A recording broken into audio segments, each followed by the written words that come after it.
Hello student, आज अपने जो अपना chapter distribution of continent and ocean चल रहा है उसका जो टॉपिक कॉन्टिनेंटल ड्रिफ्ट थ्योरी अपने इससे पहले उसके पर्पस और बेस किए थे, उससे आगे आज अपने एविडेंस करेंगे जो कि कॉन्टिनेंटल ड्रिफ्ट थ्योरी की सपोर्ट में जो वैगनर है उसने दिए थे या अपने को देखने को मिलते हैं। ठीक है, तो आज का टॉपिक है अपना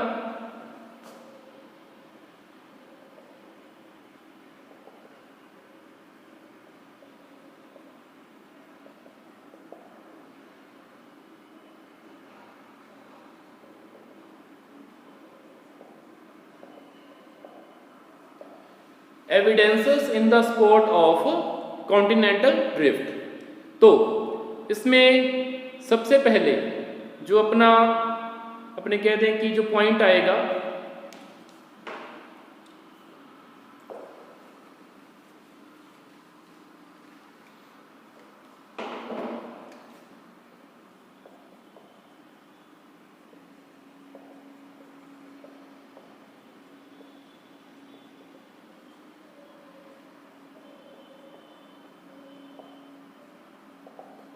the matching of the continents jigsaw fit. ये अपने इससे पहले भी इसके बारे में लास्ट लेक्चर में भी बात कर चुके हैं कि जो वैगनर को लगा, सबसे पहले जब उसने मैप देखा उसको लगा कि नॉर्थ अमेरिका साउथ अमेरिका को यूरोप और अफ्रीका के साथ मिलाया जा सकता है।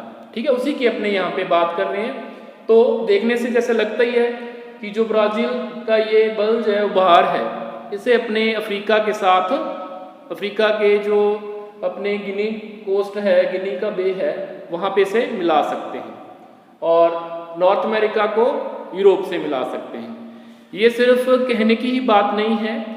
1964 में बुलार्ड नाम के एक साइंटिस्ट ने एक कंप्यूटर प्रोग्राम के अपने कह सकते हैं तहत या उसके कंप्यूटर प्रोग्राम के द्वारा जब इन दोनों कोस्ट को आपस में मिलाकर देखा गया तो वो कंप्लीटली एक दूसरे से मैच कर रहे थे। थोड़ा सा फर्क था, उन्होंने जो प्रेजेंट शोर लाइन है उस शोर लाइन से 1000 फैदम नीचे की जो शोर लाइन थी उसका बेस लिया था, क्योंकि काफ़ी साल हो गए हैं जो अपने उसके इकट्ठा होने की बात की है। हो सकता है वो तो गैस है, लेकिन फिर भी करोड़ों साल हो गए हैं तो उसमें जो शोर लाइन है उसमें भी चेंज आए होंगे। तो उसने 1000 नीचे की जो शोर लाइन थी, जब उन दोनों कोस्ट को आपस में मिलाकर देखा गया तो कंप्लीटली एक दूसरे से मैच कर रहे थे, एक दूसरे में फिट बैठ रहे थे। ये हो गया अपना the matching of the continents. Second अपना पॉइंट है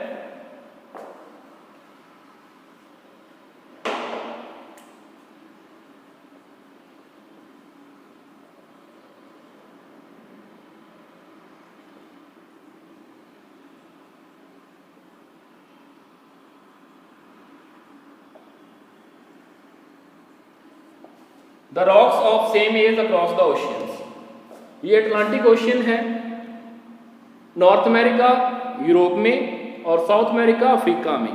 ये कहा जाता है या ये डिस्कवर किया गया है, वहाँ पे सर्च किया गया है कि दोनों तरफ सेम टाइम पीरियड की आपको जो रॉक्स हैं वो मिलेगी। आपकी बुक में ये नहीं बताया हुआ। एक क्या होता है कि जो माउंटेन बनते हैं ना, माउंटेन बिल्डिंग होती है, तो उनके भी एक एज होते हैं, युग होते हैं। तो माउंटेन बिल्डिंग के कुछ एज हैं जिसमें प्री कैम्ब्रियन आ गया और आपका कैलेडोनियन आ गया, हर्सिनियन आ गया और अल्पाइन आ गया। ठीक है, इन दोनों कोस्ट पे कैलेडोनियन और हर्सिनियन एज के जो माउंटेन है या रॉक्स हैं वो अपने को यहाँ मिलती हैं जब इनकी डिस्कवरी अपने करते हैं। एक चीज़ और भी कि जो अपलेशियन माउंटेन अमेरिका में है, ठीक है, वो इस डायरेक्शन में मान लो ऐसे जाते हैं, आगे जाकर वो यहाँ पे आइसलैंड के आसपास, सॉरी जो आपका स्कॉटलैंड है, आयरलैंड है, वहाँ पे जाकर वो फिर से शुरू हो जाते हैं। मतलब ऐसे कि यहाँ पे जैसे ओशन आने के बाद यहाँ ख़त्म हो रहे हैं और यहाँ फिर से शुरू हो रहे हैं। ये शो करता है कि जब दोनों आपस में इकट्ठे थे तो ये रॉक्स भी सेम ही थी, आपस में जुड़ी हुई थी, बाद में एक दूसरे से दूर होने के बाद ये अलग अलग हो गई। इसके अलावा और भी एविडेंस इसमें देखे जाते हैं कि जो साउथ अमेरिका या ब्राज़ील या अफ्रीका के कोस्ट पे, ठीक है, जो ओशियन के डिपॉजिट्स मिलते हैं वो यूरेसिक एज के बाद के हैं, उससे पुराने नहीं हैं। तो कहने का मतलब कि यूरेसिक एज से पहले वहाँ पे कोई एविडेंस नहीं मिलता कोई इनका डिपॉजिट का, ओशियन डिपॉजिट का। तो इसका कहने का मतलब कि ये वहाँ पे यूरेसिक एज से पहले वहाँ कोई ओशियन नहीं था, ये दोनों पार्ट आपस में जुड़े हुए थे। ये भी एक एविडेंस दोनों के बारे में बनता है, ठीक है। एक उसके बाद third tillite.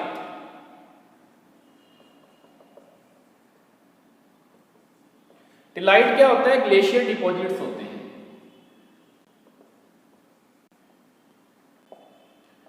Tillite glacier deposits होते हैं।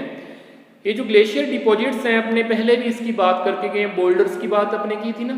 तो ये ग्लेशियर डिपॉजिट्स गोंडवाना सीरीज के हैं, ठीक है, गोंडवाना सीरीज के हैं।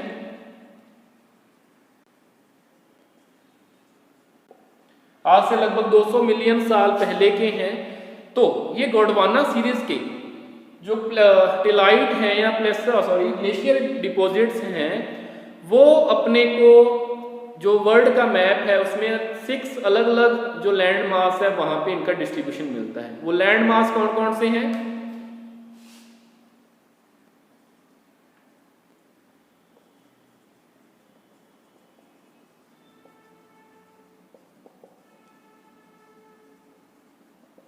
इंडिया, अफ्रीका, ऑस्ट्रेलिया, अंटार्कटिका,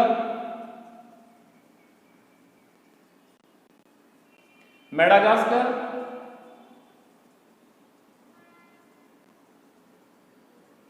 और Falkland island. India, Africa, Australia, Antarctica, Falkland island यहाँ पे है और मेडागास्कर ये है, ठीक है।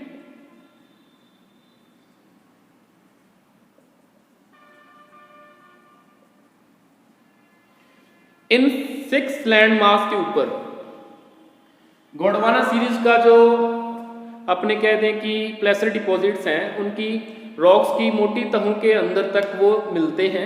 तो इनके मिलने का कारण क्या होगा कि पहले ये लैंड मास किसी ऐसे रीजन में होंगे, यहाँ पे मतलब आपस में जुड़े हुए होंगे, और ऐसे रीजन में होंगे कि यहाँ कहीं कभी अपने कह दें कि ग्लेशिएशन हुआ होगा, हिमानीकरण हुआ होगा, ठीक है। कार्बोनिफेरस एज में का ये ग्लेशिएशन का पीरियड है 200 मिलियन साल पहले का। तो उस टाइम का ये ग्लेशिएशन यहाँ पे अपने जिसे अपने गोंडवाना सीरीज का भी बोल देते हैं। तो ये सारे कहने का मतलब कि ये सारे पार्ट आपस में जुड़े हुए थे। और उस टाइम जैसे मैंने आपको पहले बताया कि जो साउथ पोल है, जो आजकल यहाँ पे है, अंटार्कटिका में है, वो यहाँ था। डरबन का नाम सुना होगा आपने, मैच होते हैं वहाँ पे। डरबन या नटाल जिसे कहते हैं अफ्रीका के साउथ में, यहाँ साउथ ईस्ट वाले पार्ट में, साउथ अमेरिका अफ्रीका के, तो यहाँ पे था। और ये लैंडमास आपस में जुड़े हुए थे। तो अगर यहाँ पे साउथ पोल होगा, वहाँ तो सिंपल ही है, जैसे अंटार्कटिका में स्नोफॉल होता है, यहाँ बर्फ जमी रहती है, तब वहाँ पे बर्फ जमी होगी। बाद में ये पार्ट एक दूसरे से दूर हो गए, साउथ पोल की पोजीशन चेंज हो गई, ठीक है। ये अपने ट्रॉपिकल सब ट्रॉपिकल जोन में आ गए, क्लाइमेट में आ गए, और वहाँ पे एट प्रेजेंट में गर्म रीजन है। लेकिन पहले वहाँ पे क्या था कि आपस में जुड़े हुए थे और ग्लेशिएशन हुआ था। ये एविडेंस मिलता है। नेक्स्ट,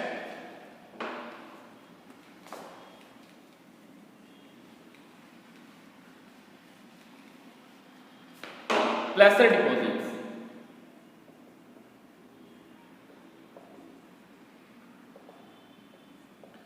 प्लेसर डिपॉजिट्स क्या होते हैं? जनरली आप लोग अगर 10th में पढ़ के आए हो मिनरल वाला चैप्टर, तो उसमें प्लेसर डिपॉजिट्स में आपको गोल्ड जो है, सोना है, वो मिलता है। प्लेसर डिपॉजिट एक्चुअल में क्या होता है कि मान लो कोई हिल है, हिल के ऊपर से रिवर चलकर आ रही है, रिवर चल के आ रही है, तो रिवर हिल पे इरोजन करेगी। इरोजन सिर्फ रॉक का करेगी। रॉक के साथ साथ अगर उस हिल में मान लो कोई मिनरल भी है, जैसे मिनरल की फॉर्म में यहाँ गोल्ड की अपने बात कर लें, प्लेसर डिपॉजिट की बात कर लें, तो गोल्ड भी है तो गोल्ड को भी वहाँ इरोड करके छोटे छोटे टुकड़े उसके अपने साथ ही बहा कर ले आएगी और अपने आगे रिवर वैली में या अपने बैंक पे अपने किनारों पे उसे डिपॉजिट को जमा कर देगी। ठीक है, आजकल भी जो गोल्ड है, ठीक है, उसकी अक्रेंस अपने को प्लेसिड डिपॉजिट की फॉर्म में भी रिवर की जो अपने कह दें कि बैंक होते हैं, किनारे होते हैं, उसके आसपास अपने को मिल जाता है। तो ये कंडीशन, ये एग्जाम्पल कहाँ मिलता है? जो घाना अपने यहाँ कह दें अफ्रीका में है, वहां पे जो अपने को गोल्ड का अपने कह दें कि डिपॉजिट प्लेसिड डिपॉजिट मिलते हैं, लेकिन उनकी सोर्स रॉक उसके आसपास कहीं नहीं है। सोर्स रॉक वो कहाँ है? यहाँ ब्राजील वाले रीजन में। सोर्स रॉक ब्राजील वाले रीजन में है और वो प्लेसिड डिपॉजिट कहाँ अपने को मिल रहे हैं? घाना कोस्ट पे। तो इसका मतलब क्या हुआ कि कभी ना कभी ये दोनों पार्ट आपस में जुड़े हुए थे। यहाँ से हिल से रिवर फ्लो होकर घाना कोस्ट पे जाती थी, या जो आज का घाना कोस्ट है वहाँ घाना वाले रीजन में जाती थी और वहाँ पे डिपॉजिट करती थी, प्लेसिड डिपॉजिट करती थी। तो वहाँ पे अपने को गोल्ड बेयरिंग वेन्स जो अपने कह दें कि ब्राजील वाले कोस्ट में मिलती है, उनसे सोना निकलकर पानी के साथ बहकर घाना वाले रीजन में जाता था। तो ये तभी पॉसिबल है जब दोनों आपस में जुड़े हुए हों। आजकल तो इनके बीच में हजारों किलोमीटर का गैप है, तो ये कैसे पॉसिबल हो सकता है? बीच में ओशन भी है। ठीक है, आगे है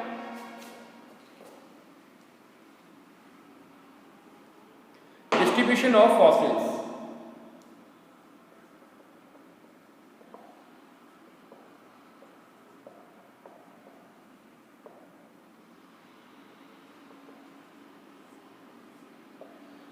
डिस्ट्रीब्यूशन ऑफ फॉसिल्स को आप कैसे समझोगे कि जो एनिमल होते हैं, ठीक है, लैंड के ऊपर रहने वाले एनिमल या शैलो वाटर में रहने वाले कोई एनिमल है, वो अगर अपने को अलग अलग रीजन में सेम स्पीसीज के मिल रहे हैं तो ये एक आश्चर्य की बात होती है। ये तभी पॉसिबल हो सकता है कि जब पहले वो लैंडमास इकट्ठे रहे होंगे, क्योंकि एनिमल इतने हजारों किलोमीटर का जो डिस्टेंस है बीच में ओशियन है उसको कवर करके दूसरे साइड पे नहीं जा सकते जो पर्टिकुलर लैंड पे रहने वाले एनिमल हैं। इसका एग्जांपल एक तो मिलता है लेमूरिया का, सॉरी लेमूर। लेमूर एक एनिमल है जिसके जो फॉसिल्स हैं मेडागास्कर, अफ्रीका और इंडिया वाले रीजन में मिलते हैं। तो कैसे पॉसिबल है? अब ये तो पार्ट एक दूसरे से दूर दूर है, बीच में इनके ओशन भी हैं। ये तभी पॉसिबल है जब ये सारे इकट्ठे थे, और इकट्ठे होने की वजह से उनका पुराना नाम मेडागास्कर, अफ्रीका और इंडिया का पुराना नाम लेमूरिया भी इसको कहा जाता था।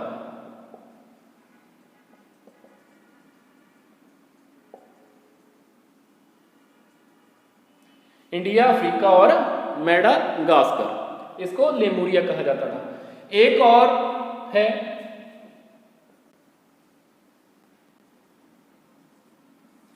मेसासॉर्स, छोटा सा एक रेप्टाइल है,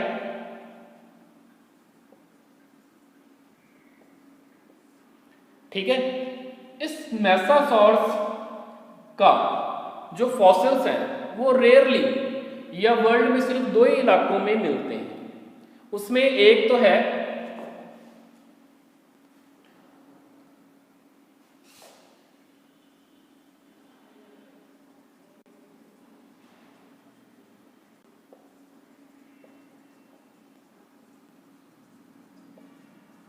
southern cape province of South Africa, और दूसरा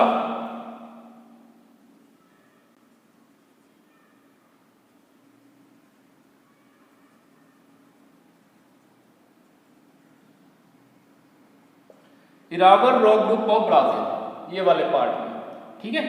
तो सिर्फ 2 ही जगहों पे इसके जो फॉसिल्स हैं वो मिलते हैं, और ये दोनों जगहें एक दूसरे से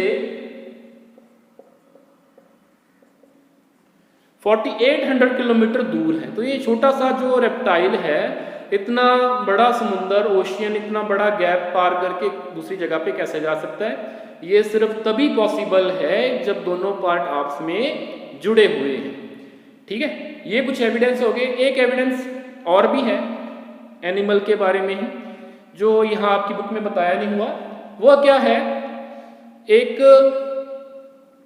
छोटे से अपने कह सकते हैं कि एक एनिमल है, ठीक है,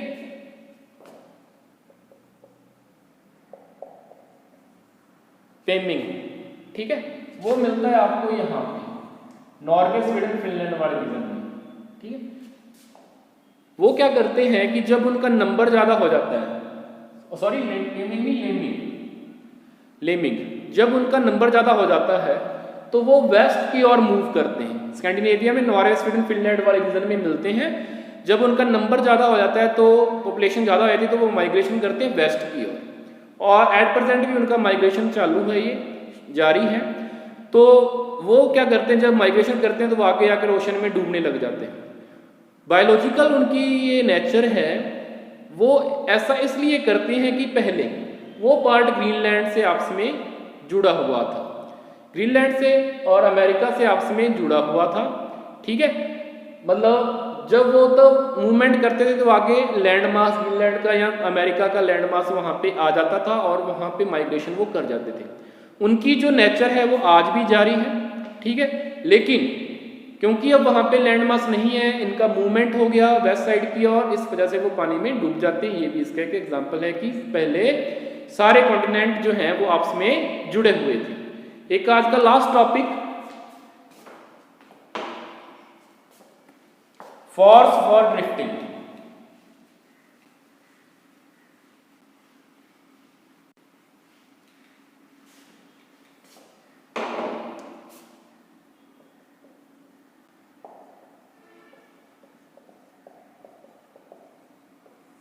फोर्स फॉर ड्रिफ्टिंग दो फोर्स हैं,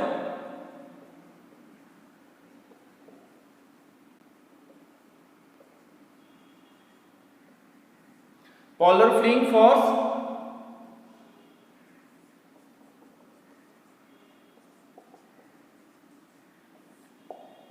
और टाइडल फोर्स, ठीक है।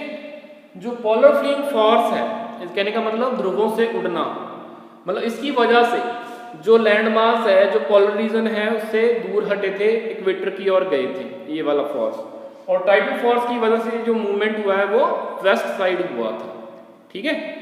तो अपने थोड़ा सा लिख भी दें,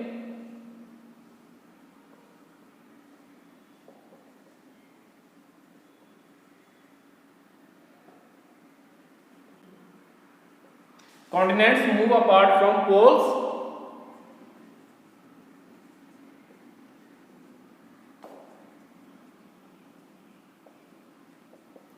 continent move towards west। Polar flying force किसकी वजह से होता है,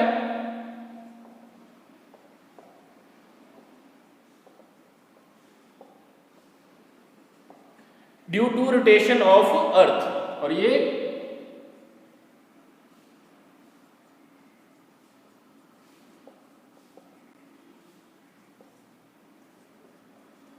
gravitation force of moon and sun. जो ग्रेविटेशन फोर्स की वजह से टाइड है आते हैं ना, ज्वार भाटा आता है, इसी वजह से इसको टाइडल फोर्स, ज्वारीय बल भी कह देते हैं। तो वैगनर ने कहा कि जब ये दोनों फोर्स लॉन्ग टाइम तक लगते रहे तो मिलियन तक इन फोर्स का मिला जुला इफेक्ट उसके ऊपर आया, और उसकी वजह से ये दो जो पोलर फ्लाइंग फोर्स अपने कहने की जो कॉन्टिनेंट है पोल से दूर हट गए और या वेस्ट साइड की ओर मूव कर गए।